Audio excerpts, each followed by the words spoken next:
नमस्कार, स्वागत है आप सभी का हमारे खास कार्यक्रम दरख्त पहाड़ मुश्किल में जान में। दरअसल मानसून की दस्तक हुई है और इस दस्तक के साथ ही हिमाचल प्रदेश के पहाड़ों पर भूस्खलन का खतरा बढ़ गया है। कई बार तो भूस्खलन के चपेट में आकर लोग अपनी जान गंवाते हैं और स्टेट डिजास्टर मैनेजमेंट ने प्रदेश में कुल 675 ऐसे लैंडस्लाइड जोन भी चिन्हित किए हैं जहां आए दिन हादसे होते रहते हैं। जी मीडिया ने पूरे प्रदेश में रियलिटी चेक किया और ये जानने की कोशिश की है कि आखिर हकीकत क्या है, कहां लापरवाही हो रही है और इसके लिए कौन जिम्मेदार है।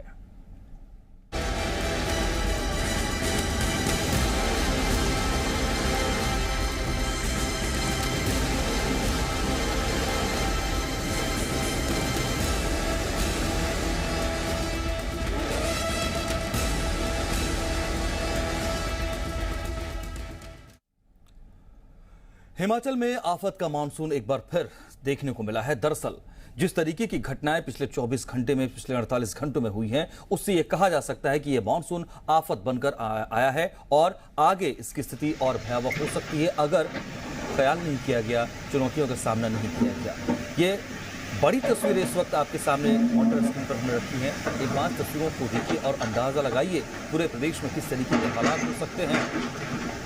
शहर शहर तबाही का मंजर नजर आया है। मणिकर्ण में बादल फटने से तबाही मची है, लोगों को ढूंढा जा रहा है, रेस्क्यू ऑपरेशन चल रहा है। 4 लोग लापता हुए हैं। इधर शिमला में नहली के पास भूस्खलन हुआ, वहां एक बच्ची की मौत हुई है जबकि 2 लोग घायल हुए हैं। इसी तरीके से रामपुर, डलहौजी, धर्मशाला, तमाम जगहों पर कहीं लैंडस्लाइड की वजह से मुश्किल है तो कहीं बारिश की वजह से मुश्किल है, कहीं मलबा आ रहा है, कहीं नाले का तूफान देखने को मिल रहा है। और लोगों के लिए मुश्किल ये है कि आखिर इस स्थिति से वो कैसे बाहर निकले, क्योंकि ये एक आपदा की स्थिति है और आपदा से निपटने की तैयारी के लिए सरकार है, विभाग है, हुक्मरान है, लेकिन क्या उन्हें इस बात का ख्याल भी है कि आगे की स्थिति और भयावह हो सकती है अगर अभी भी हालात को ठीक करने की कोशिशें तेजी से आगे नहीं बढ़ी। इसकी ये बानगी इन तस्वीरों में नजर आती है।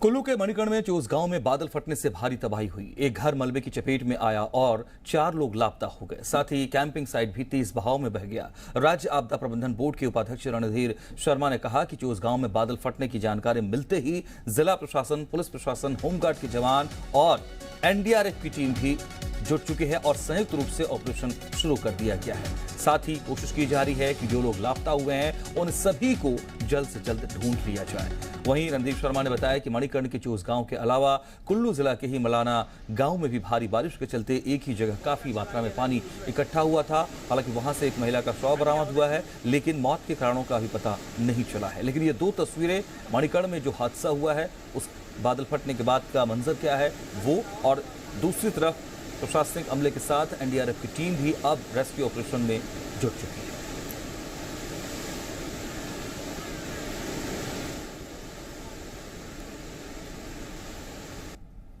सुबह से ही हिमाचल प्रदेश में कई स्थानों पर भारी बारिश हुई है और जिला कुल्लू के मणिकर्ण नामक तीर्थ स्थान के पास बादल फटने का समाचार मिला और समाचार मिलते ही जिला प्रशासन, पुलिस प्रशासन और हमारी पार्टी के स्थानीय नेता मौके पर पहुंचे, वहां राहत कार्य शुरू किए। खबर है कि मणिकर्ण के पास चोज गांव में ये बादल फटा और मलबे के कारण एक घर उस मलबे में बहा है और कुल मिलाकर 4 लोग लापता हैं। हमारे जिला प्रशासन ने, पुलिस प्रशासन ने वहां पहुंचकर राहत कार्य शुरू किए।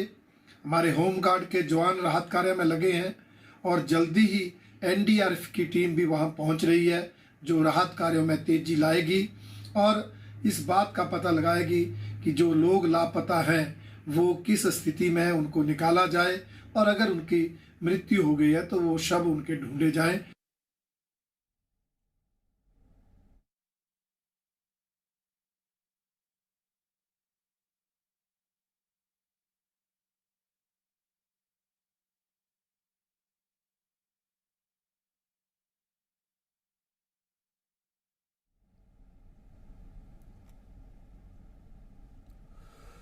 सरकारी आंकड़ों के मुताबिक वर्ष 2020 से 21 और उसके बाद अब तक 2022 में जो समय चल रहा है, हिमाचल प्रदेश में कुल करीब 144 भूस्खलन और चट्टान गिरने जैसे घटनाएं हुई हैं और इनमें 75 लोगों की जान भी करीब जा चुकी है, जबकि 35 मवेशी भी मौत का शिकार हुए हैं। अगर सड़क हादसों की बात करें तो 5 साल में करीब 14,504 हादसे दर्ज हुए हैं और 5,721 के करीब लोगों की मौत भी हुई है। PWD, NHAI और BRO हिमाचल की तमाम श्रेणी की सड़कों के निर्माण और रखरखाव का काम करती है। यहां जी मीडिया की टीम ने मनाली में किस तरीके की स्थितियां हैं, क्या तैयारियां हैं, जमीनी हकीकत क्या है, ये जानने की कोशिश की है। मनाली की अगर बात करें तो मनाली में लगभग 100 से ज़्यादा जो हैं वो बसेस में सैलानी रोज़ाना सफ़र करते हैं। और दूसरी तरफ अगर दूसरे डेस्टिनेशन की बात करें, जिनमें शिमला हो, धर्मशाला हो या फिर चंबा हो या फिर बाकी के अन्य ज़िला हो, वहाँ पर भी जो है वो हज़ारों की संख्या में रोज़ाना सैलानी जो हैं या यात्री जो हैं वो बसों में सफ़र करते हैं, अपनी गाड़ियों में सफ़र करते हैं। लेकिन मॉनसून के दौरान जो है कई सारे लैंडस्लाइड प्रॉन एरिया जो हैं वो परेशानी का सबब तब बन जाते हैं जब वहाँ पर ज़मीनी तरीके से काम नहीं होता है। हम लगातार अपनी इस खास रिपोर्ट में आपको दिखा रहे हैं कि किस तरीके से उन लैंडस्लाइड प्रॉन एरिया में ज़मीनी हकीकत क्या है और कितनी परेशानी जो है वो लोगों को झेलनी पड़ती है, जिनमें लोगों को अपनी जान गंवानी पड़ती है। इस वक्त ज़्यादा बातचीत के लिए हमारे साथ कुछ एक बस के ड्राइवर हैं, उन्हीं से पूछ लेते हैं। आप डेली जो है कहाँ से कहाँ तक के लिए बस को ड्राइव करके आते जाते हैं? सर हमारा रूटीन होता है शाम को 8 बजे चंडीगढ़ से मनाली के लिए रूटीन की सर्विस है सर, और शाम को 5:30 बजे मनाली से अम्बाला कैंट की सर्विस है जो रूटीन में चंडीगढ़ ट्रांसपोर्ट अपनी सेवा दे रही है। तो जब बरसात का समय, अब खासकर मानसून का समय आता है, तो मन में डर क्या लगता है? लैंडस्लाइड जोन वाले में ज़्यादा डर लगता है, रात के समय में सफ़र करने से डर लगता है? सर सबसे पहले तो हमारे यानी पूरे साल में यही होता है, जो बारिश का मौसम होता है ना उसमें ड्यूटी कैसे की जाएगी, हम पूरे ईयर से यही सोचते रहते हैं, पता नहीं कहाँ पे कब लाइन स्लैंडिंग हो जाए, कितना टाइम लगेगा।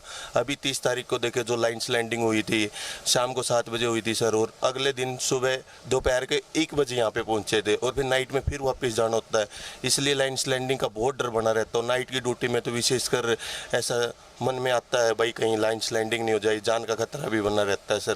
प्रशासन से अपील होती है कि अच्छे से काम किया जाए इसके बारे में, लाइन स्लैंडिंग के बारे में। आपको है रोडवेज़ के बस के चालक, अभी हमारे साथ जो है वॉल्वो के बस चालक भी हैं, आपके ऊपर जो है काफ़ी बड़ी जिम्मेवारी रहती है। तो रात के समय में आप ज़्यादातर सफ़र जो है दिल्ली की ओर करते हैं, इन दिनों में खासकर मानसून के दिनों में क्या डर बैठ रहा है दिल में? डर सर इस चीज़ का रहता है कि कहीं भी किसी भी जगह पर हमें पता नहीं होता कौन सा पत्थर कहाँ से आ जाए, ठीक है। खासकर जो है पुंडोर से लेकर मंडी तक का एरिया है, उसमें हमें ज़्यादा डर रहता है। उसमें हमें पैसेंजर को सेफ ले जाना होता है, सेफ ले आना होता है, ठीक है। तब उस जगह में हमें पता नहीं होता कहाँ पर लैंड स्लाइडिंग होगा सर। और विशेष करके जो कुल्लू से मंडी तक का एरिया है और उसमें पत्थर बहुत ज़्यादा गिरते हैं। अभी आपने पिछले कुछ दिनों में देखा होगा तो वहाँ पर जो पत्थर बहुत गिरे, ठीक है। तो पूरा दिन भर रोड बंद रहा और उसके आफ्टरनून में वो निकला है, ठीक है ना सर। इसमें सैलानी भी पूरी तरह से डिस्टर्बेंस हुए, ठीक है, हम लोग भी हुए। अब हमें दिल्ली भी उनको पहुँचाना था और वहाँ से लाना भी था, ठीक है सर। और ऊपर से ऐसा है कि आज के बरसात के दिनों में मैंने ये है कि जो स्लाइडिंग पॉइंट है वहाँ पर सरकार को, जो प्रशासन को, जो बोर्ड लगाना चाहिए। कैमरा पर्सन प्रेम ठाकुर के साथ संदीप सिंह, जी मीडिया मनाली, हिमाचल प्रदेश।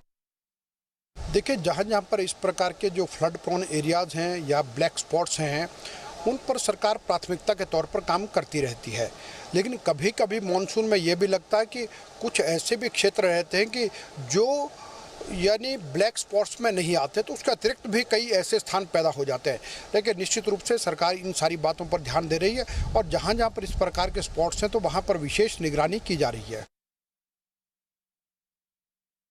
तो मैंने सभी संबंधित विभागों से इस बारे में जानकारी ली हुई है एंड जो कुछ ऐसे पॉइंट्स हैं मनाली पलचान रोहतांग रोड पे अराउंड 10 के आसपास लैंडस्लाइड प्रोन एरियाज़ हैं जो बरसातों में जहाँ पे स्लिप्स आते हैं, तो डायरेक्शन उनको पास ऑन कर दी गई है। और मुझे ये बताया गया है कि रोहतांग ऐसे एरियाज़ में जो है रिटेनिंग वॉल्स भी लगा रहे हैं एंड सॉसेज वॉल्स जो है क्रेट वॉल्स ये लगाने का काम जो है 38 BRTF कर रहा है।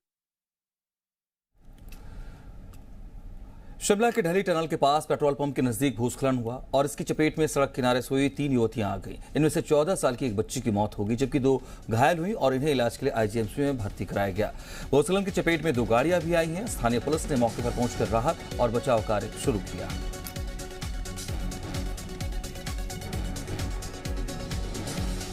ये सर मामला 5 बजे के आसपास का है। हमारी टीम जो है यहाँ काम कर रही थी, वहाँ से कोई औरत चिल्लाते हुए आई, शायद राजस्थान से थी या कहीं और से थे। तो हमारी टीम जो से एकदम से वहाँ से हमारी जो जितनी भी टीम थी, जितने हमारे वर्कर थे, हमारे जो साइट इंजीनियर थे, दिनेश जी थे, चमेल जी थे, और जो हमारे जेसीबी ऑपरेटर थे, वो वहाँ से जितने भी हमारे वर्कर थे वहाँ गए और उन्होंने वहाँ रेस्क्यू ऑपरेशन किया। जब रेस्क्यू ऑपरेशन कर रहे थे उसमें शायद मेरे को लगता है 2 लड़कियाँ थी, उसमें से बोल रहे हैं कि एक लड़की शायद उसको गुजर गई है और दूसरी लड़की शायद अभी आईजीएमसी में इमरजेंसी वार्ड में है। अचानक रात को सारी पहाड़ी राज्य होने के साथ हिमाचल प्रदेश को हर साल लाखों के जान माल का नुकसान होता है। हर वर्ष लैंडस्लाइड होते हैं, लेकिन इसका ठोस समाधान नहीं निकल पाया है। शिमला में ऐसे 54 स्थान चिन्हित किए गए हैं जो लैंडस्लाइड जोन हैं।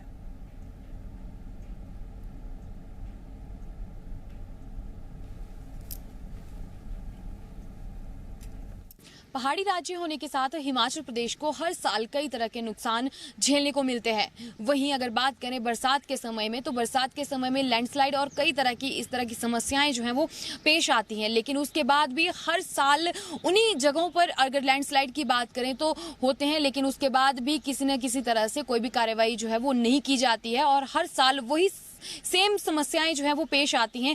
मल्याणा से इस वक्त आपको तस्वीरें दिखा रहे हैं जहां पर हर वर्ष यहां पर जो है वो लैंडस्लाइड होता है। हालांकि कुछ घंटों के लिए ही सड़क जो है वो बाधित रहती है, लेकिन बाधित जो है वो होती है, हर साल होती है, लेकिन उसके लिए रखरखाव के लिए किसी भी तरह से कोई भी व्यवस्था जो है वो नहीं की जाती है। वहीं अगर बात करें पूरे शिमला की, तो शिमला में 54 ऐसे स्थान हैं जहां पर जो लैंडस्लाइड प्रोन्स जो है वो बनाए गए हैं। हर स्थान पर इसी तरह की स्थिति जो है वो रहती है। वहीं अगर बात करें पहाड़ी राज्य होने के साथ कई समस्याएं जो हैं वो इस तरह की पेश आती हैं। वहीं मल्याना के इस वक्त हम की तस्वीरें आपको दिखा रहे हैं और इस तरह से पूरे हिमाचल प्रदेश की अगर बात करें तो कहीं ना कहीं स्थितियां जो हैं वो सेम रहती है, लेकिन हर साल वही समस्याएं जो हैं वो पेश आती है। लेकिन बावजूद उसके कोई भी किसी भी तरह की जो समस्याओं को सुलझाने का प्रयास जो है वो कहीं ना कहीं नहीं किया जाता है। कैमरा पर्सन अशोक सोनी के साथ समीक्षा राणा, जी मीडिया, शिमला, हिमाचल प्रदेश। देखिए, शिमला में ऐसे बहुत सारे स्थान हैं जो जिनको भूस्खलन जोन कह सकते हैं हम। तो ये सारे सब डिविजन में ऐसे जो स्थान है वो आइडेंटिफाई किए गए हैं और पीडब्ल्यूडी ने भी ऐसी लिस्ट जो है हमें भेजी है। उसके अलावा सब डिविजन में भी अपनी अलग से एक लिस्ट बनाई गई है। तो ये रफली जो पीडब्ल्यूडी ने हमें लिस्ट भेजी है उसमें ऐसे 54 साइट्स उन्होंने आइडेंटिफाई किए हैं जो जिसको वो मानते हैं जो लैंडस्लाइड प्रोन है। और इसके अलावा एसडीएम्स ने भी अपने स्तर पे हर सब डिवीजन में 2-2, 3-3 ऐसे साइट्स बताए हैं जो लैंडस्लाइड प्रोन है। नेशनल हाईवे में रेनी सीजन में हमारे एनएच पे या कहीं भी किसी भी रोड पे हिल्स में नॉर्मली स्लाइड्स आने के कई कारण होते हैं और नॉर्मली जहाँ भी हमारे वनरेबल सेक्शंस होते हैं वहाँ पे हमने अपनी मशीनरी डिप्लॉय की हुई है ताकि जहाँ भी इमीडिएटली हम रिस्टोर कर सकें रोड को। और इन पास्ट भी हमने जो भी जहाँ भी ऐसे दिक्कत आई है हमने टाइमली अपनी मशीनरी डिप्लॉय करके स्लिप्स को रिमूव किया है ताकि ट्रैफिक चलता रहे। मानसून की दस्तक देते ही कालका से शिमला सड़क पर सफर बहुत खतरनाक हो जा रहा है। परमाणु से शालाघाट एक तक की जो दूरी है वहां पहाड़ों को बुरी तरह दरअसल छलनी किया गया है और इन दिनों यहां 4 लेन निर्माण कार्य जोरों पर चल रहा है। इस कारण ये पहाड़ लोगों की जान के दुश्मन भी बनने लगे हैं। जरा सी अनदेखी जान पर भारी पड़ सकती है। पहाड़ों से सड़क पर कभी पत्थर गिर रहे हैं, कभी मलबा आ रहा है, कई जगहों पर सड़क धंसने की घटना भी हो रही है। वहीं लोगों का आरोप है कि 4 लेन निर्माण के चलते उनके खेतों को नुकसान पहुंचा है। प्रशासन उनकी कोई सुनवाई नहीं कर रहा।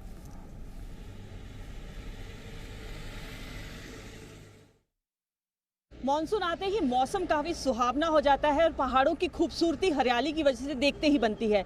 लेकिन अगर दूसरी तरफ बात की जाए तो मॉनसून से आफत आना शुरू हो गई है। कालका शिमला नेशनल हाईवे की अगर हम बात करें तो जगह जगह पर चट्टानें टूटने से बड़े बड़े बोल्डर्स जो हैं वो नेशनल हाईवे पे गिर रहे हैं। आप देख सकते हैं कितने बड़े बड़े बोल्डर्स हैं और हाल ही की बात है इसी स्पॉट पे गाड़ी के ऊपर बहुत बड़ा एक बोल्डर आके गिरा। गनीमत ये रही कि चालक की जान बच गई।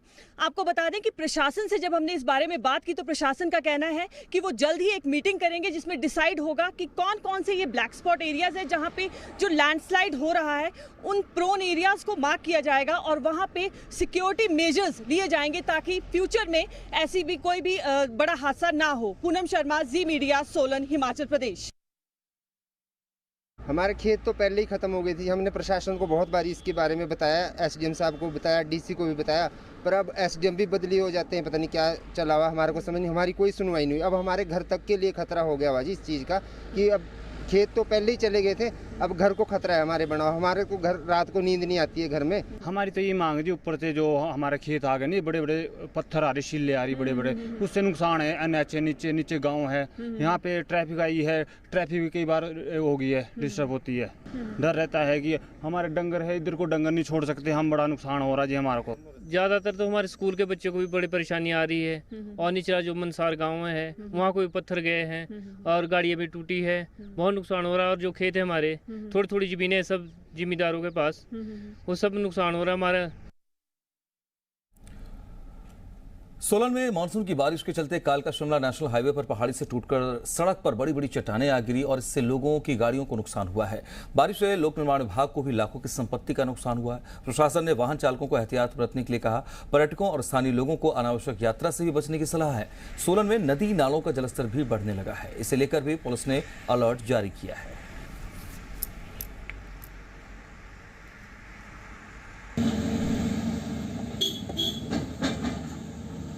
जिस तरह से मानसून का आगाज हो चुका है, तो आइए जानते हैं एडमिनिस्ट्रेशन से जो अमर राणा जी हैं कि क्या क्या एडवाइजरी जारी की गई है एडमिनिस्ट्रेशन द्वारा। आप बताएंगे क्या क्या एडवाइजरी जारी की गई? इस बारे जो उपमंडल कंडाघाट में है, सभी विभागों की बैठक की गई है। मुख्य रूप से इसमें जो बरसात के समय में हमारी सड़क यातायात अवरुद्ध होता है, उस बारे लोक निर्माण विभाग, NHAI और जो एरिफ कंपनी यहाँ 4 लेन का काम कर रही है, उन्हें हिदायत दी गई है कि ऐसे स्थान जहाँ भूस्खलन की संभावना अधिक है वहाँ अपनी मशीनरी डिप्लॉय करें और रूटीन चेकिंग करते रहें तथा भूस्खलन होने पर तुरंत कार्रवाई अमल में लाएं। साथ ही इसमें पुलिस विभाग को भी सतर्क रहने और मार्ग पर गश्त बढ़ाने की बारे आग्रह किया गया है। लोगों से भी इस बारे सतर्क रहने की वो एक अपील की जाती है कि ऐसे समय में कम से कम वाहन का प्रयोग करें और ऐसे स्थानों में जाने से बचें। मानसून से जहां लोगों को गर्मी से राहत मिली है, वहीं दूसरी ओर किसानों को भी बड़ा फायदा हुआ है। वहीं देखा जाए मानसून से अब आफत आना भी शुरू हो गई है। कालका शिमला नेशनल हाईवे पर जगह जगह पहाड़ टूटने से बड़ी बड़ी चट्टानें जो हैं सड़कों पर गिर रही है, जिसकी वजह से यहां चेतावनी बोर्ड भी लगाए गए हैं। पूनम शर्मा, जी मीडिया, सोलन, हिमाचल प्रदेश। तो कमोबेश इसी तरीके के हालात पूरे प्रदेश में नजर आते हैं और जो लैंडस्लाइड जोन हैं उनको पहले से चिन्हित भी किया गया है, लेकिन सवाल यह है कि वहां क्या लगातार इस बात की चेकिंग की जा रही है, क्या उसकी मॉनिटरिंग भी सही तरीके से होती है। और सबसे बड़ी समस्या जो हिमाचल में खास करके जब शिमला आप एंटर होते हैं, 4 लेन को लेकर के जो कवायद चल रही है, ठीक है वो सुविधाजन्य जरूर है भविष्य के लिए, लेकिन उससे नुकसान भी हो रहा है, इसका भी कोई समाधान निकालना होगा।